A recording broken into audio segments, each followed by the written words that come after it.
Good morning students. आज हम करेंगे 9th क्लास का चैप्टर नंबर 15 खाद्य संसाधनों में सुधार। तो सबसे पहले मैं पूछना चाहूँगी कि हम भोजन क्यों करते हैं। क्योंकि इससे हमें ऊर्जा मिलती है। ऊर्जा मतलब कार्य करने की क्षमता। तो भोजन से हमें प्रोटीन, वसा, कार्बोहाइड्रेट्स, विटामिन और खनिज लवण मिलते हैं। ये सब है तो भोजन का ही रूप, लेकिन ये सब मिलकर कार्य क्या करते हैं। ये सब हमारे शरीर के विकास, वृद्धि और शरीर को स्वस्थ रखने के लिए कार्य करते हैं। आज भी कृषि, पशुपालन और कृषि से होने वाले उत्पादन पर ध्यान दिया जा रहा है। तो हमारे देश की जो जनसंख्या है नियर अबाउट 2 अरब मानी जाती है। तो ये पूरी जनसंख्या अपना पेट कैसे भरे, क्या किस तरीके से करेगी, तो इसके लिए हमारा कृषि पालन ही बहुत एक अच्छा इसका रिज़ल्ट माना जाता है। क्योंकि जैसे हमने क्रांतियों के बारे में सुना है, एक हरित क्रांति होता है, एक श्वेत क्रांति। तो हरित क्रांति को फसल उत्पादन में वृद्धि के लिए बनाया गया है और श्वेत क्रांति को दुग्ध उत्पादन की वृद्धि के लिए। तो हरित क्रांति ने क्या किया है, जैसे ही देश में हरित क्रांति लागू की गई तो हमारे फसल के उत्पादन में वृद्धि हुई और श्वेत क्रांति के द्वारा दुग्ध उत्पादन मतलब दूध के उत्पादन को बढ़ाया गया। तो इस बढ़ती हुई जनसंख्या से जो हमारा प्रकृति का संतुलन है बहुत बिगड़ गया है। जैसे हमें पता है हमारी जो ओजोन लेयर है उसमें होल होना, हमारे जो प्राकृतिक जो हमारे एरिया थे, या आप कह सकते हो कि जंगल है, वो ख़त्म होते जा रहे हैं। और इसी तरह जो हमारी प्रकृति से छेड़छाड़ हुई है उसको मतलब बियर भी ह्यूमन को ही करना पड़ता है।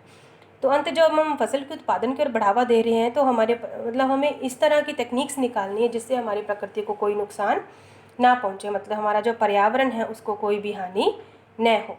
तो इसके लिए हम आगे बढ़ेंगे। नेक्स्ट हमारा टॉपिक रहेगा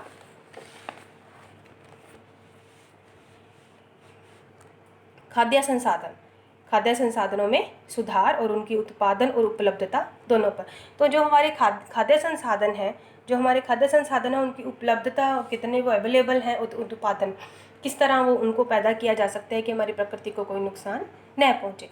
तो हमें बढ़ती हुई जनसंख्या की समस्याओं को दूर करने के लिए कुछ हम टेक्निक्स लगाते हैं, जैसे मिश्रित खेती, अंतरा फसलीकरण, संगठित कृषि। इन सब चीज़ों को हम मतलब जो टेक्निक्स हम उनको अपनाते हैं, जैसे पशुधन, कुक्कुट पालन, मुर्गी पालन बोलते हैं जिसको, मत्स्य पालन, मछली पालन और मधुमक्खी पालन।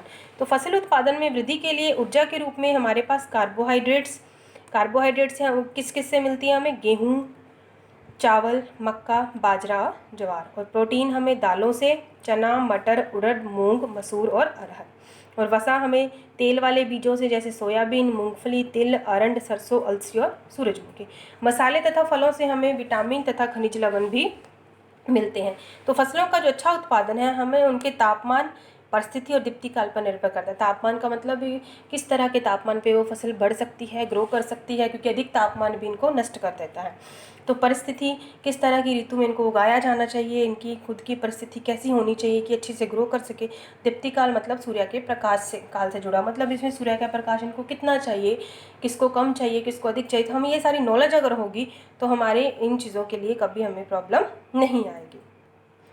अगर आगे अपन देखें तो प्रकाश संश्लेषण। अब प्रकाश संश्लेषण, अब जैसे ये फसलें तो मनुष्य का पेट भरने के लिए, लेकिन जो फसलें हैं, ये पौधे हैं, ये अपना भोजन कैसे बनाते हैं, इनको क्या मिलता है। तो ये क्या करते हैं, वायु से CO2, जड़ों से पानी और सूर्य के प्रकाश की प्रेजेंस में हरी पत्तियों के अंदर जो क्लोरोफिल या हरित लवक होता है वो मिलकर एक क्रिया करते हैं जिससे हम अपना भोजन बनाते हैं। तो फसलों की अगर बात की जाए तो फसलें 2 प्रकार की होती है, रबी की फसल और खरीफ की फसल। तो रबी की फसल कौन सी होती है, इन फसलों को शीत ऋतु में उगाया जाता है, जैसे नवंबर से अप्रैल मास तक होती है। नवंबर में इनको उगाकर अप्रैल मास में इनको काट लिया जाता है। जैसे गेहूँ, आजकल गेहूँ की कटाई चल रही है, मंडी में बहुत ज़्यादा गेहूँ आया हुआ है। लोग हर साल में एक बार गेहूँ खरीदते हैं और इकट्ठा, ताकि उनके घर परिवार का जो गुजारा है वो चल सके। तो जैसे गेहूँ, चना, मटर, सरसों, अलसी, इसी तरह खरीफ की फसलें, इनको हम वर्षा ऋतु में उगाते हैं और ये फसलें जून से अक्टूबर मास तक होती हैं। तो इसमें हम देखिए अप्रैल के बाद मई का महीना फसलों को, खेतों को खाली छोड़ा जाता है ताकि मिट्टी अपने आप को तैयार कर सके। ऊपर की मिट्टी को नीचे किया जाता है, अच्छी तरह खेत की मिट्टी को तैयार किया जाता है। उसके बाद जून में फिर फसलें उगाई जाती है और अक्टूबर मास में इनको काट लिया जाता है। धान, सोयाबीन, अरहर, मक्का, मूंग और उड़द की दाल। कृषि करने के चरण। अब कृषि करने के चरण मतलब क्या है कि जैसे हमें पता है कि हमने कोई काम शुरू करना है तो हम एक सिस्टमेटिकली उसका वे बनाते हैं कि पहले हमें क्या करना है, दूसरे नंबर पे क्या करना है। इसी तरह किसान भी कृषि के चरणों को ध्यान में रखकर ही अपनी फसल को उगाता है। जैसे सबसे पहले वो क्या करता है, एक बहुत अच्छे बीज का चुनाव करता है जो उसे मार्केट से भी मिलते हैं। तो बहुत अच्छे बीजों का चुनाव करने के बाद वो क्या करते हैं, उस बीजों को तैयार की हुई मिट्टी जो पहले से ही तैयार कर ली जाती है उस मिट्टी के अंदर लगाते हैं। फिर उसकी उचित देखभाल, बहुत अच्छी तरह उनको फसल की देखभाल करते हैं। उसके बाद जब फसल ग्रो कर जाती है, तो फसल की सुरक्षा भी की जाती है। जिस तरह आपने देखा होगा खेतों में एक तरह का घास फूस का मतलब एक आदमी सा बना कर रख दिया जाता है ताकि पशु पक्षी हैं उन पे उस फसल के ऊपर ना बैठे, उसको ख़राब ना करे। बाहर वाले पशुओं से बचाने के लिए बाड़ लगाई जाती है चारों तरफ। और इसी तरह जब फसल कट जाती है तो उसको नमी वगैरह से बचा के रखा जाता है ताकि फसल ख़राब ना हो।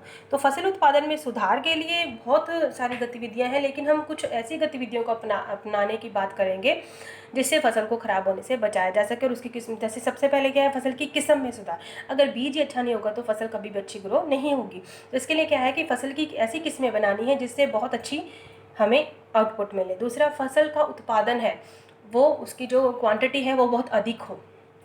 तीसरा, फसल की सुरक्षा के कुछ ऐसे तरीके ढूंढने ताकि आसपास की फसलें भी नष्ट ना हो या मिट्टी को कोई भी हानि न पहुँचे। तो इसका ये इन तीनों के बारे में हम अगले लेक्चर में डिस्कस करेंगे। धन्यवाद।